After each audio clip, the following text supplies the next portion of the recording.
तबीन साफ साफ अरीबा से कह देती है कि देखो अरीबा, पहले की बात और थी, लेकिन अब मैं ये बात बिल्कुल भी बर्दाश्त नहीं करूँगी कि तुम बार बार पुरानी बातों को लेके बातें बनाने की कोशिश कर रही हो। जाओ जाकर अपने घर पे ध्यान दो, उसके सारे पोल तो तकरीबन खुल ही चुके हैं। जो बातें तुम्हें मैं पहले समझाती रह गई, लेकिन तुमने मेरी एक नहीं सुनी और तुम अपनी ही मर्जी करती चली गई। काश तुम वो मेरी सारी बातें सुन लेती तो आज नौबत यहाँ तक ना पहुँचती। जिसको सुनकर वो कहती है कि चाहे जो कुछ मर्जी हो जाए, मुझे तुम्हारी ज़रूरत कभी नहीं पड़ेगी। मैं हमेशा ऐसी ही रहूँगी। तुम्हें बिल्कुल मेरे बारे में परेशान होने की ज़रूरत नहीं है। आगे से वो कहती है कि परेशानी तो अब तुम्हें होगी, देख लेना कि तुम्हारा क्या हाल होता, क्योंकि तुम अभी भी दूसरों की ज़िंदगियों में बहुत बुरे तरीके से इंटरफेयर कर रही हो और उनको हराने की कोशिश कर रही हो। देखो, ये हरकतें छोड़ दो, ये सब कुछ बिल्कुल भी ठीक नहीं है। मुझे तो समझ नहीं आ रही कि तुम क्या कर रही हो। दूसरी तरफ हसीब को अंदाज़ा हो चुका है कि आखिर अरीबा क्या करना चाह रही है और उसके दिमाग में आखिरकार चल क्या रहा है। वो बार बार एक ही बात करती है और कहती है कि मेरा वहाँ पे अब दिल नहीं लगता, चाहे जो मर्जी हो जाए। जिस पर तबीन कहती है, कल तक तो तुम इस रिश्ते पर उछल रही थी और आज तुम्हें क्या हो गया कि तुम्हें आज हसीब में सारी बुराइयां नजर आ रही हैं, और सारी बुराइयों का तुम्हें आज ही पता चलना था कि ये हुआ है और वो हुआ है। आखिर तुम पहले नहीं जान सकती थी। ऐयान कहता है कि इसको आदत है हर एक में से कीड़े निकालने की, इसलिए इसकी बातों की टेंशन लेनी बिल्कुल छोड़ दो। पुप्पो जान साफ साफ समझा देती हैं और कहती हैं कि देखो ऐयान, अपने दिमाग में ये बात बिठा लो, अब उस लड़की का जिक्र इस घर में नहीं होगा। अरीबा यहाँ से जा चुकी है और ये बात तुम भी अपने जहन में बिठा के रख लो। जिस पर वो कहता है कि आप फिक्र मत करें, मुझे तो देख देख के हैरानगी हो रही है कि आखिर ये किसी जगह पर भी नहीं टिक सकती। मुझे तो ये सोच ही नहीं थी कि आखिर ये सब कुछ ऐसा होगा। बहरहाल आप देखेंगे कि वो कहता है मेरी तरफ से बिल्कुल बेफिक्र हो जाइए, अब ऐसा वैसा कुछ भी नहीं होने वाला, बल्कि इसके साथ ही सब गलत होगा। चीज का अंदाजा उसको बखूबी हो चुका है। लेकिन जब अयान इस चीज में देर नहीं करेगा और ताबीन को अपने घर की जिन्नत बना के रख लेगा, क्योंकि वो जानता है कि ताबीन ही है जो उसके घर को आबाद कर सकती है। वो बार बार इस बात को कोसता है कि आखिर कौन सा दिन था जिस दिन उसने अरीबा पे यकीन किया। अरीबा जैसी लड़की यकीन करने के काबिल नहीं थी। अब जाकर उन्हें सब चीज़ों का एहसास होता है। लेकिन आप देखेंगे कि तबीन उसको समझाती है, जो वक्त गुजर गया वो हाथ नहीं आता है। अब खैर, जो गुजर गया है उसको छोड़ दो, अपनी आने वाली जिंदगी पर तवज्जो दो कि तुम्हें क्या करना है। आप देखेंगे कि एयान की ये तबीन के साथ जो दोस्ती है, ये बिल्कुल भी बर्दाश्त नहीं हो रही अरीबा से। अरीबा अपने घर में तो खुशबाश है, लेकिन अपनी माँ से हर वक्त अयान का जिक्र करती है कि आपको इन दोनों की दोस्ती ज़रा कम करवानी होगी। और ध्यान रखिए, ये तबीन बाहर के बड़े चक्कर काटने लग गई है।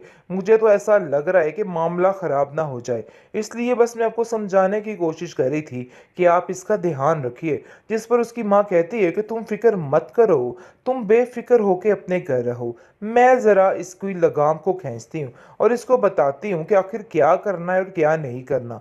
बड़ी मौजें कर ली, इसलिए मैं भी काफ़ी देर से इन सब चीज़ों को नोट करने की कोशिश कर रही हूँ, क्योंकि अब वो लोग जान चुके हैं कि अब बहुत ज़्यादा कामयाब हो चुका है यान, जिसकी वजह से अब किसी के साथ उसको शेयर नहीं किया जा सकता। ख़ास तौर पर तबीन के साथ तो बिल्कुल भी उसका रिश्ता नहीं हो सकता है। अरीबा उसके रंग ढंग देख के काफ़ी हैरान हो रही है और सोच रही है कि आखिर इतना पैसा इसके पास आया तो आया कहाँ से। मुझे तो इस बात की बिल्कुल भी समझ नहीं आ रही है। शादी के इतने दिन गुजरे नहीं, लेकिन अरीबा ने अपना रंग दिखाना शुरू कर दिया है। हसीब का जो भी जादू था वो तो सर से उतरता जा रहा है और अब हसीब का दोस्त आ चुका है उस बुजुर्ग के साथ। अब इसका दिमाग जो है ख़राब होता जा रहा है, क्योंकि ये लड़की जहाँ पर ज़्यादा पैसा, ज़्यादा चीज़ें देखती है ना, बस इसका दिमाग वहीं पर फड़कने लगता है और इस लड़की को खुद समझ नहीं आती कि आखिर क्या करे। आप देखेंगे उसके दोस्त के साथ ऐसे उतावली होकर बातें कर रही है, लेकिन हसीब को ये बात बिल्कुल पसंद नहीं आती। वो उसके सामने तो इग्नोर करता है, लेकिन बाद में इसकी अच्छी झाड़ लगाएगा और कहेगा कि आखिर तुम्हारा दिमाग काम नहीं करता, किस किस्म की फजूल हरकतें करती हो तुम? तुम्हें क्या ज़रूरत पड़ी थी उसके सामने ये सारा तमाशा करने की? क्या तुमने घर में कभी खाना नहीं खाया? जिस पर हसीब को वो कहती है, आखिर आपके ताने टिशने शुरू हो चुके हैं। आपने भी अपनी हकीकत दिखानी शुरू कर दी। आज से ही मुझे खाने के ताने मिलने लग गए।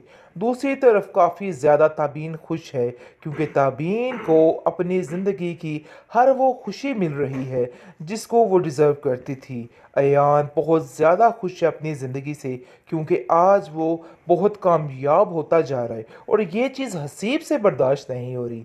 अरीबा, हसीब दोनों इस कदर उसको देख देख के अंदर ही अंदर कूड़े हैं और कहते हैं कि आखिर ये बंदा कैसे ऊपर पहुंच गया। कुछ समझ नहीं आई, लेकिन उसकी माँ कहती है कि ये मेरी दुआएं हैं। मैंने अपने बेटे को जिस माहौल में देखा है, जिन परेशानियों से गुजरते देखा है, अब उसके हंसने मुस्कुराने के दिन है। मैं अपने बेटे को इस तरह उदास नहीं देख सकती। और ताबीन का इन सब चीज़ों में बहुत अहम किरदार है। ये बात किसी को समझ नहीं आएगी, लेकिन जी आप देखेंगे अयान खुद इस बात को मानता है और कहता है कि वाकई में तबीन ने उसका बहुत साथ दिया है। हर अच्छे बुरे में उसके साथ साथ चलती आई है। इस चीज़ का अंदाज़ा उसको बखूबी हो चुका है। लेकिन जी अब अयान इस चीज़ में देर नहीं करेगा और तबीन को अपने घर की जिन्नत बना के रख लेगा, क्योंकि वो जानता है कि तबीन ही है जो उसके घर को आबाद कर सकती है। वो बार बार इस बात को कोसता है कि आखिर कौन सा दिन था जिस दिन उसने अरीबा पे यकीन किया।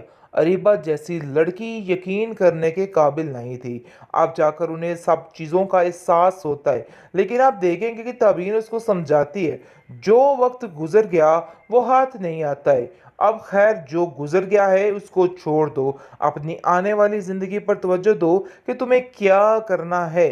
आप देखेंगे कि एयान की ये तबीन के साथ जो दोस्ती है, ये बिल्कुल भी बर्दाश्त नहीं हो रही अरीबा से।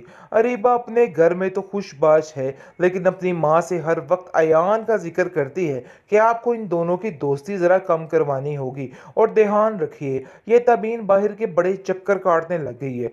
मुझे तो ऐसा लग रहा है कि मामला ख़राब ना हो जाए, इसलिए बस मैं आपको समझाने की कोशिश कर रही थी कि आप इसका ध्यान रखिए। जिस पर उसकी माँ कहती है कि तुम फिक्र मत करो, तुम बेफिक्र होके अपने घर रहो। मैं ज़रा इसकी लगाम को खींचती हूँ और इसको बताती हूँ कि आखिर क्या करना है और क्या नहीं करना।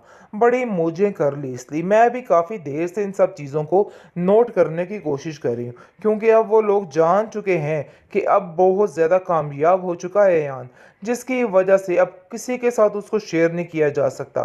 ख़ास तौर पर तबीन के साथ तो बिल्कुल भी उसका रिश्ता नहीं हो सकता है। अरीबा उसके रंग ढंग देख के काफ़ी हैरान हो रही है और सोच रही है कि आखिर इतना पैसा इसके पास आया तो आया कहाँ से। मुझे तो इस बात की बिल्कुल भी समझ नहीं आ रही है।